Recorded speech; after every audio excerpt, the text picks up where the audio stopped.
ओम शांति। 27/8/26 की मुरली है। बाबा कहते हैं, मीठे बच्चे, अब इस बेहद की पुरानी दुनिया का विनाश होना है, नई दुनिया स्थापन हो रही है, इसलिए नई दुनिया में चलने के लिए पवित्र बनो। बाबा ने हमें क्या बता दिया कि ये जो पुरानी दुनिया है, बेहद की दुनिया है, पूरी दुनिया, इसका विनाश होगा और नई दुनिया की अभी स्थापना भी हो रही है।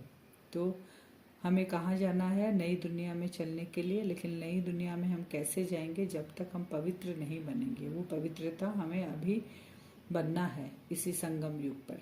तो पवित्र बनेंगे तब जाएंगे नई दुनिया में।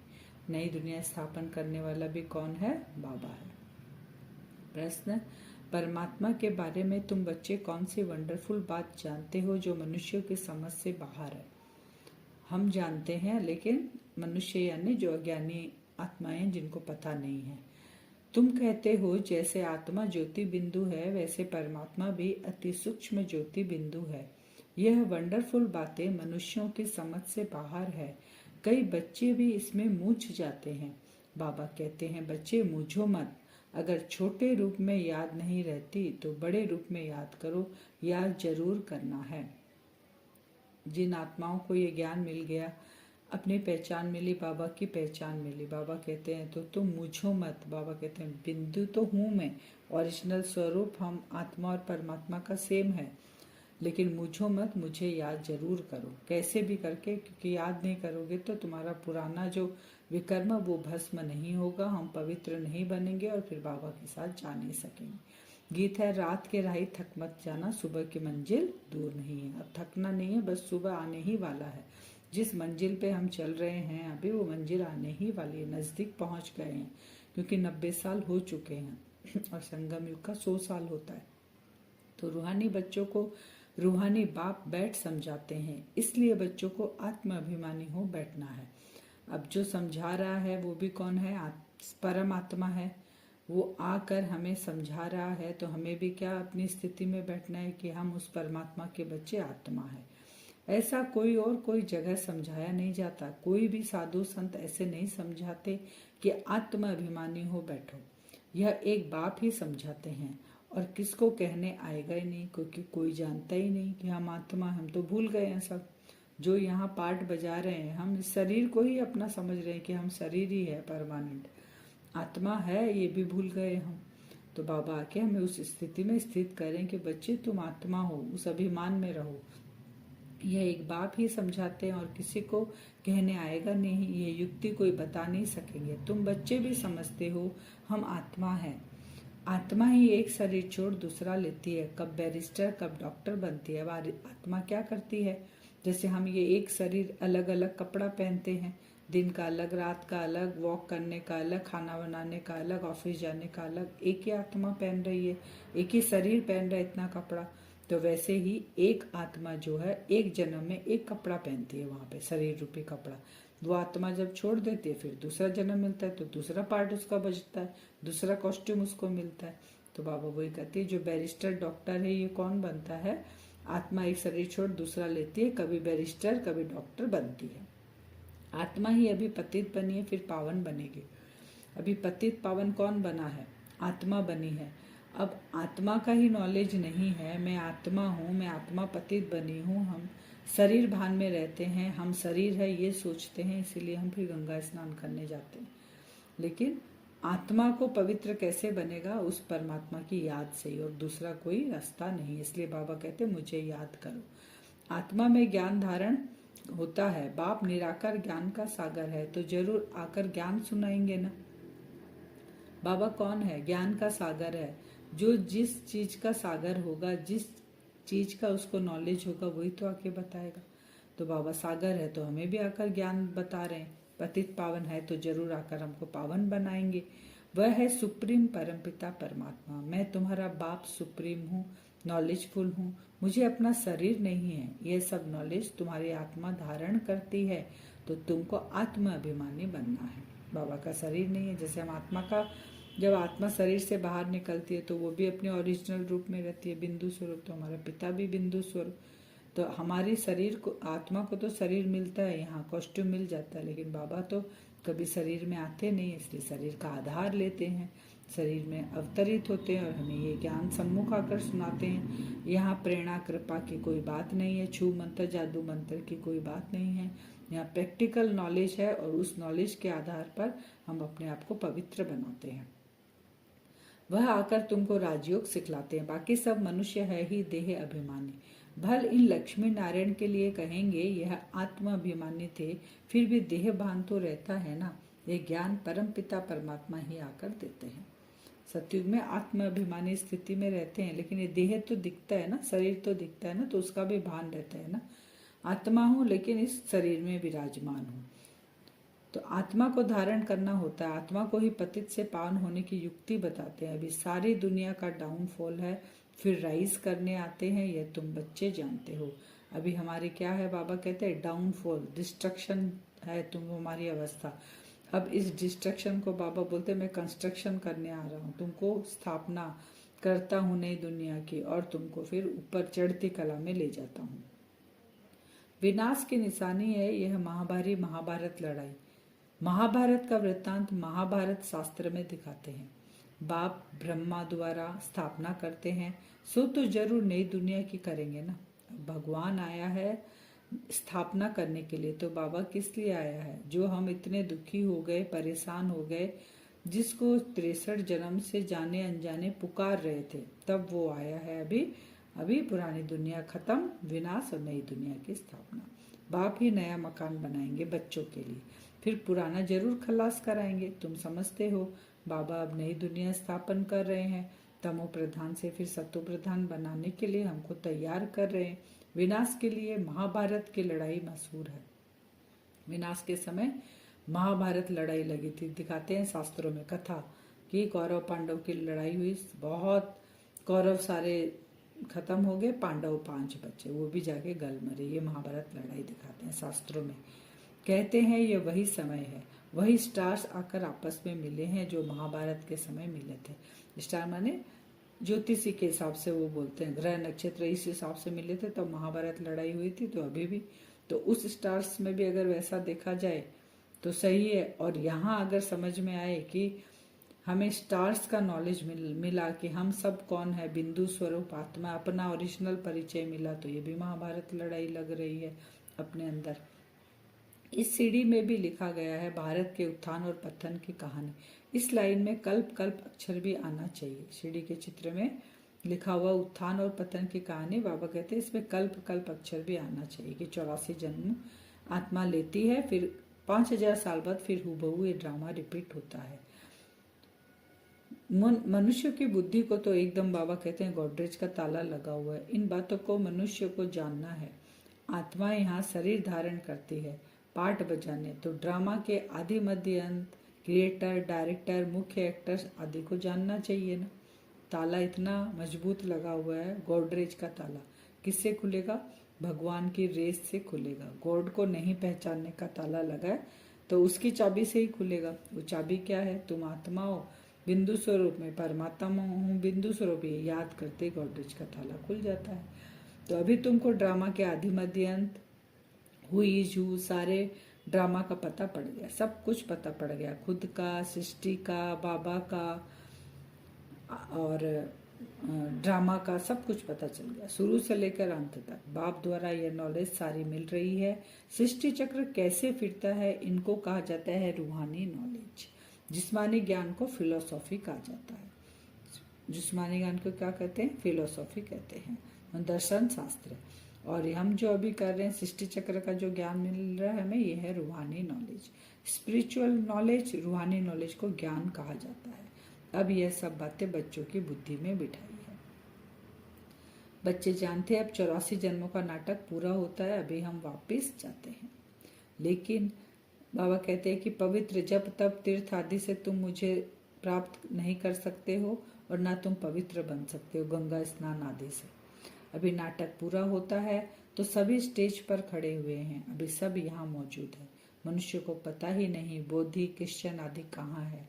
तुम समझते हो सारी आत्माएं जो भी धरती पे आ चुकी है पाठ बजाने, सतयुग से लेकर अभी ये संगम युग तक सारी आत्माएं यहीं पर है। वापस नहीं जा सकते। सब पार्ट यहीं बजा रही है, अलग अलग कॉस्ट्यूम लेकर पार्ट बजा रही है। दिखाते हैं श्री कृष्ण पीपल के पत्ते पर सागर में आया। यह है ठीक बात। नई दुनिया में फर्स्ट श्री कृष्ण ही आते हैं, सागर में नहीं परंतु गर्भ महल में आते हैं। अंगूठा चूसते बड़े आराम से गर्भ महल में रहते हैं। बाबा कह रहे कहाँ की बात कहाँ ले गए। यहाँ क्या है, बाबा कहते हैं गर्भ जेल में रहते हैं, तब कहते हैं हमको बाहर निकालो। यहाँ जब बच्चा माँ के गर्भ में रहता है तो बोलते बहुत तड़पता है, ये जेल है। तो बार बार भगवान को बोलता है कि हमको इस जेल से निकालो, मैं और पाप नहीं करूँगा। परंतु जैसे ही बाहर निकलता है तो दुनिया कौन सी है, रावण की दुनिया है, पाप की दुनिया है। तो जैसे ही वो बाहर आता है फिर वो पाप करने लग पड़ता है। तो तुम आधा कल्प कैसे थे, जेल बर्ड्स बन जाते हो, जेल बर्ड्स हो हम, जेल में कैद रहते हैं हम 9 महीना। फिर जैसे ही बाहर निकलते हैं 5 विकार के जेल में हम आ जाते हैं। तो जैसे चोर लोगों को जेल बर्ड्स करते हैं ना, बाहर निकलते रहते हैं फिर चोरी करते रहते हैं, फिर जेल जाना पड़ता है, वो छोड़ते ही नहीं अपनी आदत। तो वैसे हम 5 विकारों की आदत नहीं छोड़ते। यह है डटी दुनिया, कांटों का जंगल। सत्युग को कहा जाता है गार्डन ऑफ फ्लावर्स, फूलों का बगीचा। देवताएं चैतन्य फूल है ना। मनुष्य तो समझते हैं बहिष्ठ में कोई फूलों का बगीचा होता है, जो सुनते हैं सो कह देते हैं गार्डन ऑफ अल्लाह कहते हैं। फिर ध्यान में भी गार्डन देखेंगे, अल्लाह ने हाथ में फूल दिया, बुद्धि में ही खुदाई बगीचा है। भक्ति मार्ग में साक्षात्कार करने के लिए भक्ति करते हैं, साक्षात्कार हुआ तो कहेंगे सर्वव्यापी है ना। क्या क्या देखते हैं ना, बाबा कहते हैं साक्षात्कार में क्या देखेंगे गार्डन का अल्लाह देखेंगे कि भगवान अल्लाह हमें फूल दे रहे हैं, ये सब साक्षात्कार करते हैं। जब साक्षात्कार करते तो उसको रियल समझते कि भगवान कण कण में है, सब जगह है, सर्वव्यापी है। तुम्हारे पास चित्र बड़े फर्स्ट क्लास है, यह श्री कृष्ण के 2 गोले वाला चित्र भी छपाना चाहिए, इसमें बड़ा क्लियर है। स्वर्ग के द्वार खुलते हैं तो नर्क तरफ लात, तुम्हारा भी मुंह है स्वर्ग तरफ, यह तो बिल्कुल एक्यूरेट बात है। कौन सा चित्र रखना हमें, श्री कृष्ण के हाथ में दिखाते ना, छोटा बच्चा हाथ में गोला लिया है और पांव उनका नर्क के तरफ है, कलयुग के तरफ है। तो बाबा कहते हैं एक्यूरेट चित्र है ये। तो तुम्हारा मुंह सच में अभी किस तरफ जा रहे हैं हम, जहाँ जा रहे हैं जो हमारा लक्ष्य है सतयुग की दुनिया की तरफ, मुक्ति जीवन मुक्ति, तो हमारा लक्ष्य उस तरफ है तो मुंह उस तरफ रहेगा। और पुरानी दुनिया से हम निकल चुके, बाबा कहते हैं लंगर उठ गया, तो हम वहां से निकल चुके हैं, तो लात हमारी कलयुग के तरफ है। पुरानी दुनिया को भूलना पड़े, इसको कहा जाता है बेहद का वैराग्य। फिर बाप कहते हैं यथार्थ बात आकर समझाते हैं कि मुझे याद करो, यह है अव्यभिचारी याद, सो भी अर्थ सहित तुम जानते हो, शिव बाबा भी बिंदी है। अब यथार्थ याद कौन सी है, द्वापर युग से पुकारते रहे, वो था हमारा यथार्थ याद नहीं था, अयथार्थ याद था। बिना जाने पहचाने सबको भगवान बोल रहे थे, माथा टेक रहे थे, उसको पुकार रहे थे। अब भगवान स्वयं आया है तो वो कहते बच्चे मुझे याद करो, लेकिन तुम्हारी याद कैसी हो जानी चाहिए, अव्यभिचारी, केवल मुझ एक को याद करो और यथार्थ याद, तुम बिंदु मैं बिंदु, तुम आत्मा में परमात्मा, उस संबंध से याद करो। माया के तूफान, बाबा कहते बहुत लड़ाई होती है इसलिए नाटक भी दिखाते हैं, माया के तूफान भी आएंगे और इसलिए नाटक भी दिखाते हैं। माया जो आती है अलग अलग रूप में, माया उस तरफ खींचती है, प्रभु इस तरफ खींचते हैं। नाटक भी बना के रखा उन लोग कि बीच में खड़े हैं, माया इस तरफ प्रभु इस तरफ। अब ज्ञान में विघ्न नहीं पड़ते, याद में विघ्न पड़ते। वो स्थूल चित्र दिखाकर ऐसे दिखाया है कि जब बाबा के बने तो ऐसे खींचते हैं नाटक बना के। अब बाबा कहते हैं कि ज्ञान में विघ्न तो नहीं पड़ते ऐसे तो, लेकिन पड़ते किस में है, याद में पड़ते हैं। इसमें ही मेहनत है, क्योंकि मन बुद्धि हम बाबा की तरफ लगाते हैं और माया झट से अपनी तरफ मोड़ लेती है। तो अब बाप कहते हैं महारथी बनो, इस पुरानी दुनिया को तो आग लगनी है, इस यज्ञ में सारी पुरानी दुनिया स्वाहा होनी है, तो महावीर भी बनना है। तुम बच्चों को अखंड अटल अडोल राज्य पाना है। बाबा ने कह दिया कि माया तो आएगी, खींचेगी भी वो, और बुद्धि योग भी तोड़ेगी बाबा से, लेकिन उसमें हमें महारथी बनना है, महावीर बनना है, अटल अखंड राज्य हमको पाना है। तो अभी वो स्थिति हमको अपनानी है। तुमको बहुत साक्षात्कार होगा, फलाना ये बनेंगे, फलाना ये बनेगा, ये दासी बनेंगी, ये सब बताएंगे। उस समय तो कुछ भी कर नहीं सकेंगे, फिर पछताना पड़ेगा और मार्जिन ही नहीं है, अंत समय आ गया।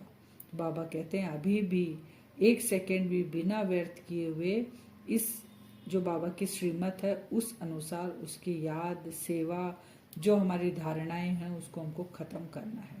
पूरा पास विद ऑनर अभी बनना है, लेकिन बाद में जब रिजल्ट आएगा तब पछताने से कुछ भी नहीं होगा। ऐसे बहुत पछताते हैं मनुष्य। फिर बाबा बताते हैं मनुष्य किसी का खून कर फिर बाद में पछताते हैं, परंतु खून तो हो गया, फिर क्या कर सकेंगे, तो सजा तो खानी पड़ेगी, गलती तो हो गई, गफलत हो गया।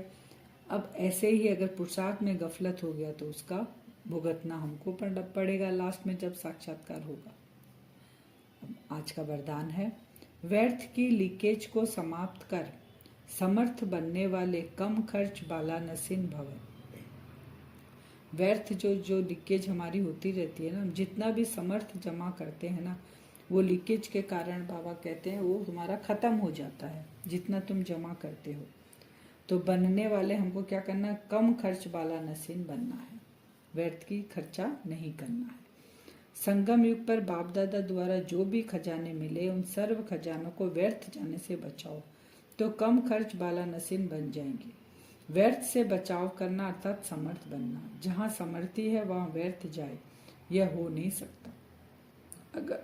अगर व्यर्थ की लीकेज है तो कितना भी पुरुषार्थ करो, मेहनत करो, लेकिन शक्तिशाली बन नहीं सकते। कहाँ से बनेंगे? खाना भी खाते हैं, अगर वो डाइजेशन नहीं होता सही से तो कमजोर होते जाते हैं ना। वो खाना बोलते हैं ना, इसको शरीर में खाना नहीं लगता, खिलाते तो इतना है। तो वैसे ही बाबा हमको कितना कुछ खिलाते हैं, ज्ञान गुण शक्तियाँ बाबा सबसे हमको भरपूर कर रहे हैं, लेकिन हम उगाड़ते नहीं हैं उसको माने समर्थी से नहीं उसको यूज करते हैं, इधर उधर यूज करके उसको खत्म कर देते हैं। तो शक्तिशाली कैसे बनेंगे? ये लीकेज को हमको बंद करना है, इसलिए लीकेज को चेक कर समाप्त करो तो व्यर्थ से समर्थ हो जाएंगे। स्लोगन है, प्रवृत्ति में रहते संपूर्ण पवित्र रहना, यही योगी व ज्ञानी तो आत्मा की चैलेंज है। क्योंकि सतयुग में भी यही चैलेंज रहता है, जो हम अभी चैलेंज करते हैं पवित्र गृहस्थ आश्रम, सतयुग में भी वही हमें मिलेगा। तो हमें धारणाएं अभी अपनानी पड़ेगी, प्रवृत्ति में संपूर्ण पवित्र रहना है। व्यक्ति सारे अपवित्रता के बीज को भी समाप्त कर संपूर्ण स्वच्छ बनो। परमात्मा ज्ञान की नवीनता पवित्रता है। फलक से कहते हो ना कि आग कपूस इकट्ठा रहते भी आग नहीं लग सकती। आप लोग भाषणों में भी कहते हो कि पवित्रता के बिना योगी तु आत्मा ज्ञानी तु आत्मा बन ही नहीं सकते। तो ये चैलेंज अब प्रैक्टिकल रूप में लाओ, दिखाना है उनको आग कपूस साथ में रहकर कैसे पवित्र जीवन हम यापन करते हैं। अब हम वरदान से योग करेंगे। अपने आप को देखेंगे ब्रह्मकुटी सिंहासन पर, मैं आत्मा बैठी हूँ बिंदु स्वरूप, अपना असली स्वरूप बिंदु स्वरूप में अपने आप को देखेंगे।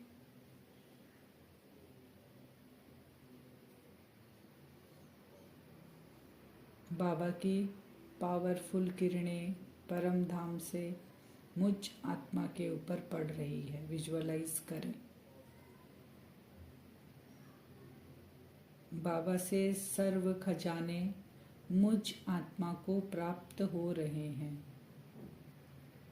7 रंग की किरणों को देखेंगे,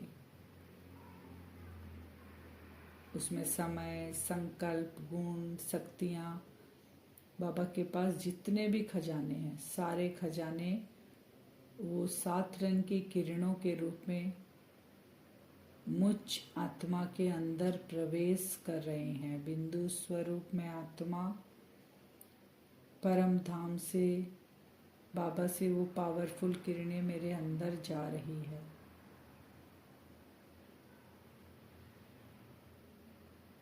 विजुअलाइज करें बिंदु स्वरूप आत्मा में बाबा की सारे खजाने भरपूर हो रहे हैं। मैं आत्मा भरपूर हो रही हूँ बाबा के इन सर्व खजानों से। साथ में विजुअलाइज करें कि एक तरफ तो बाबा की जो खजाने हैं आत्मा के अंदर प्रवेश कर रहे हैं, दूसरी तरफ चेकिंग करें कि कहाँ कहाँ से मेरा व्यर्थ जा रहा है। इन खजानों को मैं व्यर्थ गवा रही हूँ। मेरा समय कहाँ जा रहा है। एक तरफ भरपूर हो रही हूँ मैं आत्मा, और एक तरफ चेकिंग करे कहाँ से ये खजाने निकल रहे हैं, और मैं शक्तिशाली की बजाय कमजोर बन जाती हूँ। चेकिंग करें अपनी सब, कहाँ मेरा समय जा रहा है।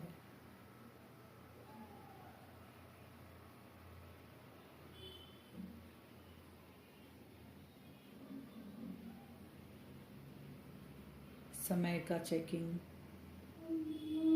बाबा से जो गुण मिल रहे हैं, मुझ आत्मा के जो 7 गुण हैं, उसके विपरीत में कहाँ कहाँ जा रही हूँ, ये चेकिंग करना है। सारा दिन बाबा से जो शक्तियाँ मिल रही है, अष्ट शक्तियाँ, उनकी लीकेज कहाँ कहाँ है, उनके विपरीत कहाँ जा रही हूँ। अपने संकल्पों को चेकिंग करेंगे। बाबा से एक तरफ कंटिन्यू वो सर्व खजाने मेरे अंदर भर रहे हैं, और लीकेज का पॉइंट कहाँ कहाँ है उसको चेक करें। संकल्प कहाँ कहाँ विपरीत आते हैं, विस्मृति वाले संकल्प आते हैं, वो चेकिंग करनी है। अब हम चेकिंग कर रहे हैं कहाँ कहाँ गया। सबको अपना अपना पता है इंडिविजुअली, उसको देखते रहें, विजुअलाइज करते रहें कहाँ कहाँ जा रहा है। उस लीकेज को बंद करना है। बाबा से वो पावरफुल किरणें निकलकर जहाँ जहाँ मैं इन खजानों को व्यर्थ गवा रही थी, बाबा की ये पावरफुल किरणें उन सब को स्टॉप कर रही है। विजुअलाइज करें, जैसे एक मोटी दीवार होती है, वैसे किले के बराबर बाबा का एक एक वो जो पावरफुल रेज है, सतरंगी किरणें वहां जाकर उस लीकेज को बंद कर रही है। बंद करते ही मैं आत्मा अपने आप को कितनी शक्तिशाली अनुभव कर रही हूँ, इतनी पावरफुल बनती जा रही हूँ।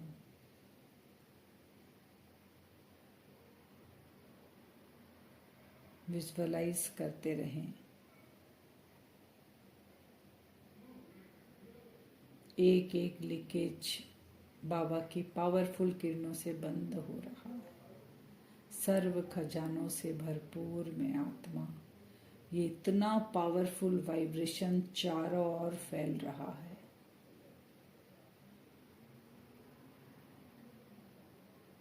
ये वाइब्रेशन हर एक आत्मा के पास पहुंच रहा है।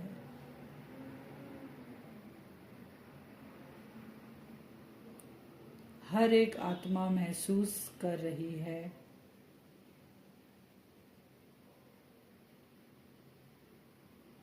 कि व्यर्थ को खत्म करना है, समर्थ बनना है, लीकेज को बंद करना है।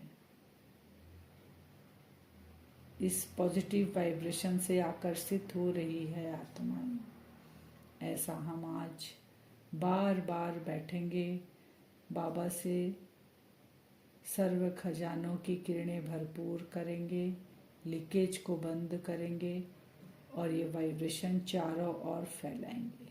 ओम शांति।